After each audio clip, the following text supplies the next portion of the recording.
I bought this Victory 2009 Vegas Victory Low, and it came with a gray seat when I bought it.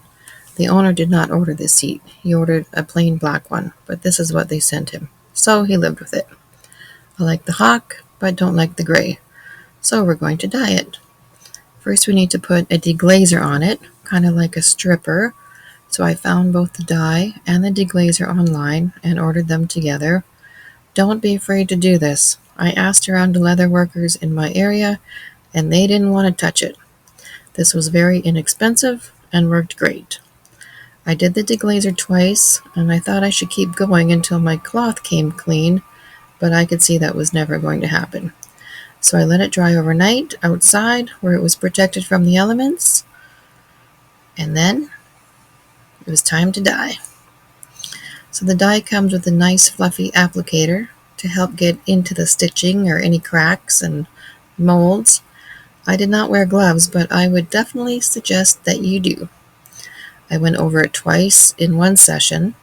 I let it dry in the sun and then overnight.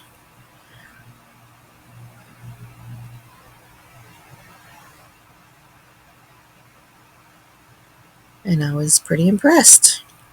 I was just hoping it would stay on. So then, next day we're doing the second coat. Pretty much everything is covered. Just a few gray streaks were showing through. So I just went over it where I needed to.